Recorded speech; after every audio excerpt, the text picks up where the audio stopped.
Hi everyone, my name is Yaswanth Kumar Reddy. I have cleared UPSC 2020. I graduated in computer science and engineering from Jain Kakinada. After that, I worked in Indian Oil Corporation Limited for 2 years. During that time, I have wrote State Public Service Examination of Andhra Pradesh and got into Assistant Commissioner of State Taxes, the Commercial Taxes Department. During that time, I have continued my preparation for UPSC and got success in the second attempt. I just wanted to share few things from my mains preparation experience of UPSC to the community. Firstly, I will focus about the preparation aspect, and after that, I will focus about the main examination aspect, how to attempt questions, etc. And firstly, before preparing, make sure that we just go through the syllabus, try to gather previous year question papers, mains question papers. At the initial stages, it would be very difficult to make sense of those questions, but you can correlate those questions with the syllabus. Don't try to answer those questions. We would get too much demotivated. Just try to correlate those questions with the syllabus so that you will get to know which topics of syllabus are being repeated and which topics in the newspaper you need to focus upon. So this exercise would be very helpful to understand syllabus.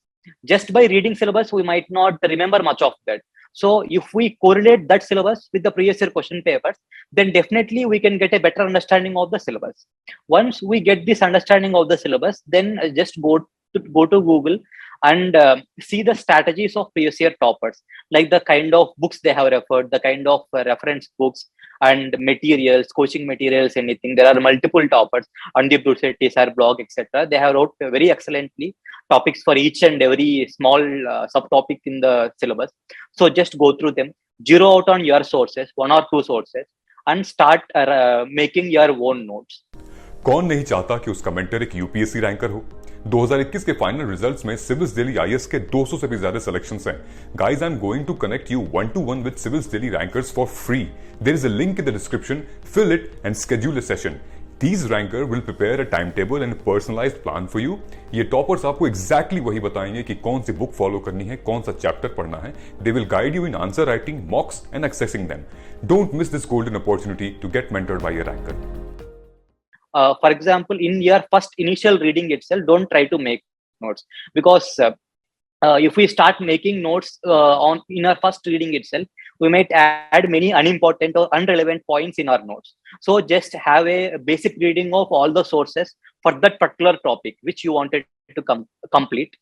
And after having a complete reading of the multiple sources which you might have picked up on, then start writing notes so that you will add all the good points or better points from multiple sources into your notes. And make sure that you stick on to your notes in further readings and revisions also. So make sure that your notes is as comprehensive as possible, but it is as small and as simple, so that the revision and understanding is very easy. That thing please take care of. And after this thing, the static part of preparation would be complete. So what I did for this dynamic aspects, current affairs, etc., I went through last 3 to 4 years mains compilations of multiple coaching institutes.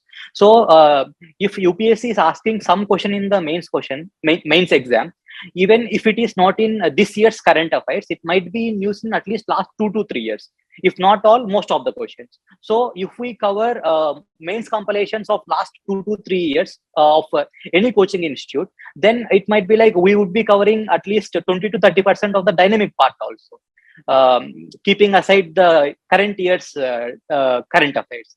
So in that manner, we can complete both the static part and dynamic part.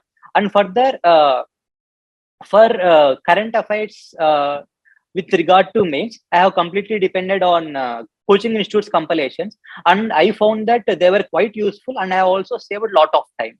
And I would advise aspirants who are reading newspaper daily not to make notes from the newspaper, because if many people, even I used to make notes from the editorials and other topics in the newspaper, but it was very time taking, and at the end it was not that useful in the examination point of view, because in that editorial we will get only one perspective of the issue, but not a overall holistic understanding.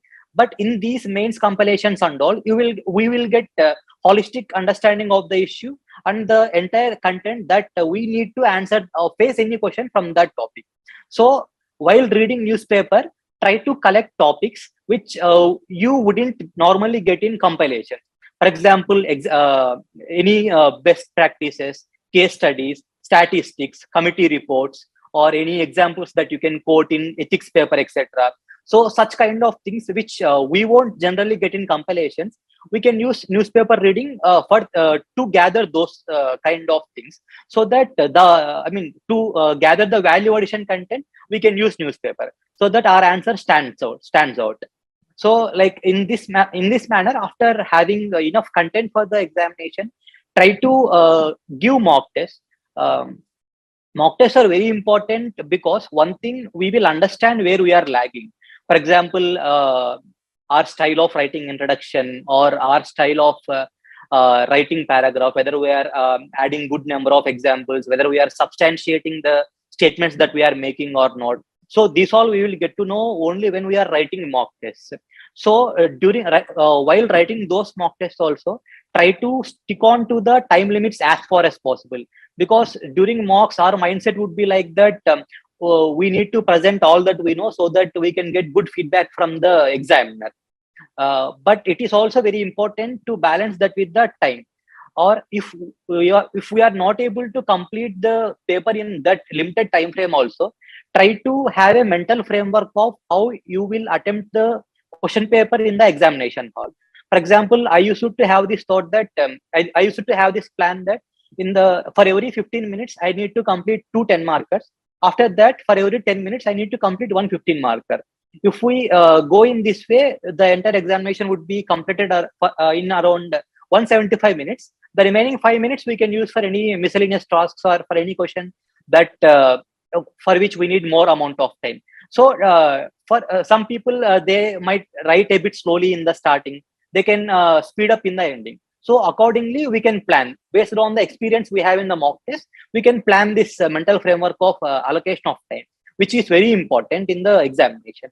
And one more thing while attempting the examination is, even if you are not entirely aware of that particular question, don't leave that entirely. Because even after spending good amount of time in the preparation, even when we are not having the exact idea, we might be having some related points or some kind of idea about the topic they are asking in the question.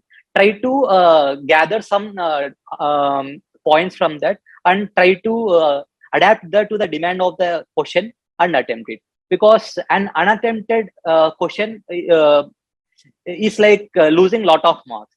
It is in UPSC. I have in my while writing my mock test, I understood one thing, that it is very difficult to convert a very good answer to best answer, or good answer to best answer. But it is very easy to write a normal answer, even when you are not having an idea. So that normal answer also will give you around 1.5 to 2 marks. The difference of marks between good answer and very good answer will also be around 1 to 1.5 marks. So rather than focusing your energies on those difficult part, if you focus your energy on this easy part, attempting all questions, then I think definitely in the larger sense it will make a good amount of difference in the total number of marks. DKT UPSC CSE। अगर आप केवल civil service परीक्षा के prelims, mains और interview के video देखना चाहते हैं तो सब्सक्राइब करें DKT UPSC CSE चैनल। यहाँ आपको टॉपर्स के वीडियो रैंक के हिसाब से अरेंज मिलेंगे। चैनल के लिंक के लिए डिस्क्रिप्शन बॉक्स में जाएं। And one thing which I have realized in mocks and in my 2020 attempt is, generally what the conception that we have is our answer should stand out from the crowd. And like what generally people tell is, the examiner would be correcting many number of papers. So if he needs to give you more number of marks, your answer need to be different. So this thought for me, it used to put lot of pressure on me. So while writing answer itself, I used to judge myself, like there is nothing special in this answer. Why he will award you more number of marks? So that used to put a lot of pressure. and it used to bring my confidence down during the examination itself. So during mock tests, what I started doing is I just left this thought of writing best answer or writing a different answer. I just thought I need to write a average answer or above average answer, addressing the demand of the examination, and trying to portray all that I have learned as far as possible, adapting the information I have to the best possible to meet the demand of the question. That was the only thing I had on my mind.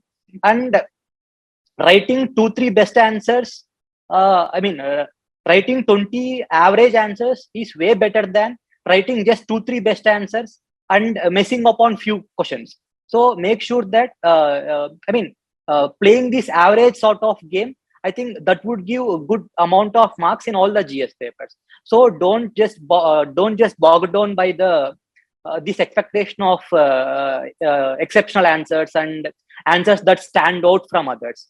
And while writing answers also, we generally follow the introduction, body, conclusion format.